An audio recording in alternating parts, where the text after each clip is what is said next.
Hello, clients and friends. This is Craig Llewellyn from U.S. Investors International, and it's my pleasure to present our third quarter economic review. At our firm, we partner with clients and believe an educated client is our best client. While we always try our best to help you when it comes to your finances, we believe that knowledge is power, and one of our missions is to share with you any knowledge that can help help you make a more informed decision. Historically, the third quarter is the worst quarter in the year for equity markets. This year's third quarter has followed that trend perfectly. That July to October timeframe tends to be really rough historically. Equities moved downward toward the tail end of the quarter after news of another potential interest rate hike before year end, and the U.S. government waiting until the 11th hour to pass a stopgap funding bill. That narrowly avoided a government shutdown, and now we're going to have that debate come back again before the end of November. By the end of the third quarter, the optimism that investors had earlier in the year dwindled, and some analysts replaced those thoughts with more cautious and uncertain outlooks. The major indexes into the third quarter lower than they started. For the quarter, the S&P fell 3.7%, and the Dow lost 2.7%. However, there is good news. The equity markets, even as we speak, are still ahead for the year, though the NASDAQ is up the most with the 7 stocks that led the way up, and then the S&P 500, those stocks are in there. The Dow doesn't represent as many of those, so that is lagging behind those. But let's briefly review some of the items that affected investors in the past quarter, and it's important. When you look at diversified portfolios, it's been a tough year to try to beat the indexes. It's just, in order to be able to beat the NASDAQ index, you'd have to have all your money pointed right at that index. You'd be a very aggressive investor. So it's always important to remember what kind of a risk taker you are when looking at these returns. The White House released their August 2023 Consumer Price Index notice in September, which announced that inflation was 0.6% in August and 3.7% over the past 12 months. Both rates were a slight step up from recent inflation reports and the biggest monthly increase to date for 2023. Core inflation, however, only rose 1.1% during this period. Remember, core inflation does not include energy and food. And so when you look beneath the numbers, the year-over-year percentage change for the CPI through August 2023 actually went down in August if you remove food and energy. Core CPI continues to decline as a better indicator of where inflation is headed. The Fed focuses more on this data to help them determine the approach to battling inflation. The main culprit in the jump of the CPI was the significant price increase of gasoline, which flew up over 10.6% in August. And consumers cringed at the price of filling up their gas tanks, and the cost of fuel and food continued to put a strain on budgets. Transportation costs, including gas, are the second largest expenses for U.S. households, the first being housing costs. Interest rates. In July, the federal funds rate was increased by another 25 basis points. However, in September and now in October, the Feds responded to the slowing inflation with a pause in interest rate increases. The Fed funds rate's target rate is sitting at 5.25% to 5.5%. We're still waiting to see what will happen by the end of the year. There could be one more interest rate hike before the end of it. Looking back from 2022 to 2023, at the beginning of the aggressive tightening campaign the Fed has put on, there's been 11 rate increases. Even though inflation is showing signs of slowing and interest rates are being increased at a slower velocity, policymakers are still predicting that they might need to raise interest rates again later this year.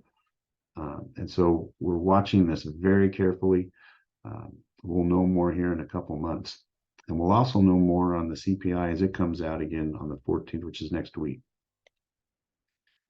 The cost of safety. This has really been interesting here. Safety comes with a cost, and even though interest rates have risen, many major banks are still averaging low interest rates to savers. We're beginning to see this change, but to get the bigger rates, you have to lock in to 12 or 15 months in CDs. And in the brokerage accounts, we can do brokerage CDs and shop those banks around, and we can do much shorter term. So the big banks, your big local big banks, they're not keeping up with what's going on in the shorter term aspect of things. And this data is according to Barron's. The average bank money market rates on September 25th, 2023 were still only 0.59%, and the average 12-month CD rate was 1.96%. They have increased significantly in the last 12 months, but savers are still seeing these slim returns in the banks, though they are beginning to change, but they're still lagging on the short end of things. And that's where we can, in the brokerage accounts, we can shop those better. While the primary goal of the Fed is to avoid a recession and give the U.S. what we call a soft landing, you've heard that in the last several months, soft landing versus hard landing. And the hard landing would be a more major recession.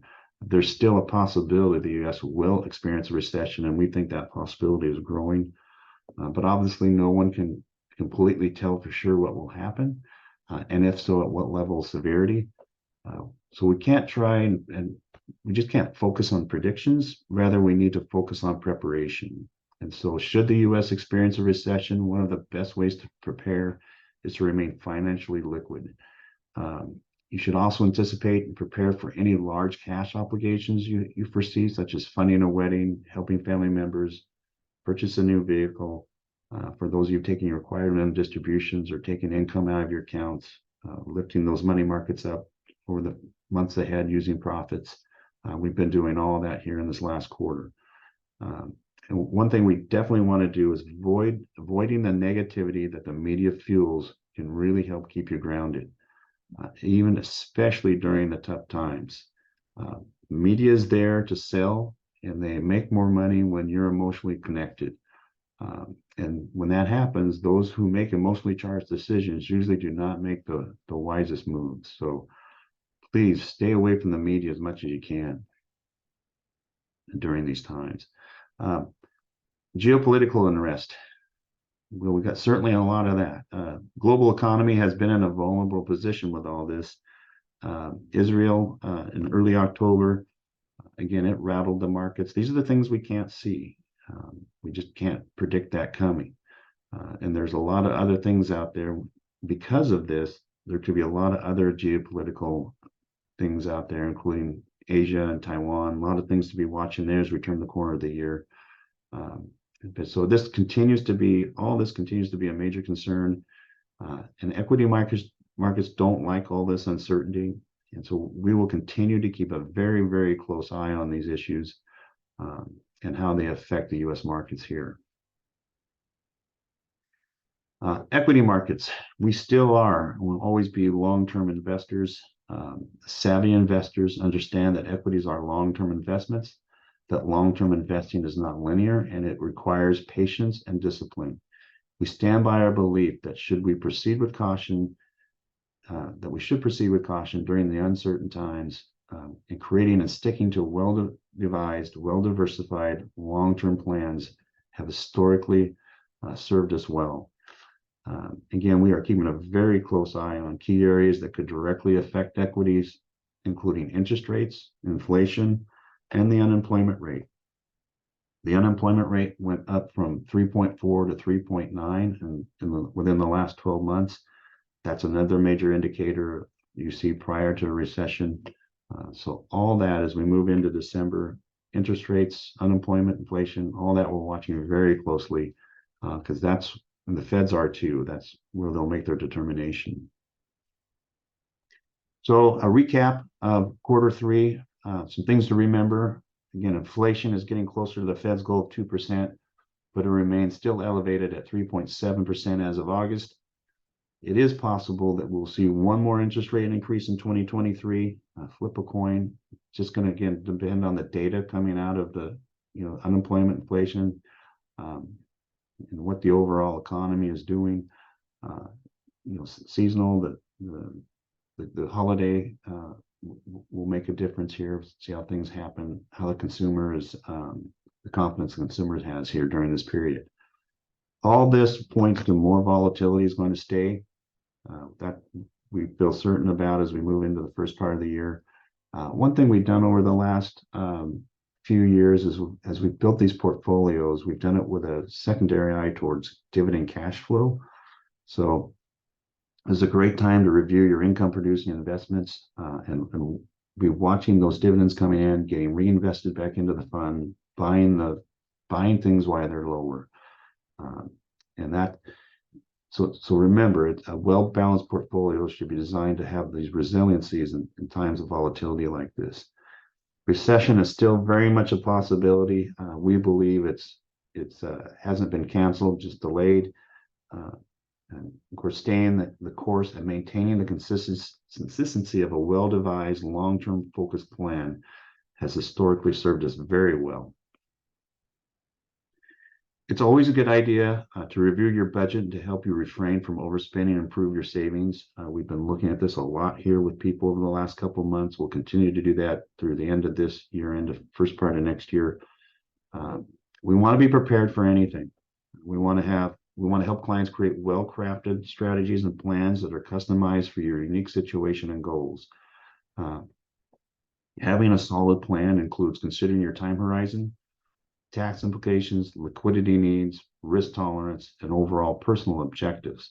With risk tolerance, especially in these kind of markets, it's very, very important to remember what kind of a risk taker you are, because the only way you're getting these huge increases is if you're 100% pointed to certain tech stocks in the NASDAQ.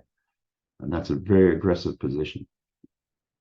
And with this, caution should still be the principal notion for us as we move into next year. We're here for you as always. We don't have a crystal ball, wish we did, but historically the fourth quarter of the year is usually a very good one for us. As we head into the end of the year, we will keep a very watchful eye on all these situations that's impacting the equity markets and the equity markets overall. As stewards of your wealth, we are here to help you pursue your goals. If you'd like to revisit your plan to discuss concerns or ideas, we've been doing that a lot here in the last few months. We'll continue to do that. But call us if we can help you. Otherwise, if you have other things that you want to talk about in your meetings coming up shortly, write that down and let's talk about it in your meetings. So either let's talk about it in your meetings or call us as we move forward here to the end of the year. And as always, we are very grateful for you, our client, and appreciate the opportunity to partner with you in your financial journey. One of our goals is to help more people just like you. The best compliment you can give us is a referral. Some of our best clients were referred by you, our existing clients. If you know someone you think may benefit from our services, we would appreciate their contact information so we can add them to our distribution list to receive our newsletters. And we can also invite them to attend our presentations like the one we're doing next week. Many of you, we have over 100 people coming to the cybersecurity workshop next week. We look forward to seeing everyone. I think that should be a great workshop. If you've got other people that would be interested in that in the future, please give us their names so we can invite them as well. And again, thank you for your business. One of our primary goals is to keep you informed, and we appreciate you watching our update. And please call us with any questions. Have a super day.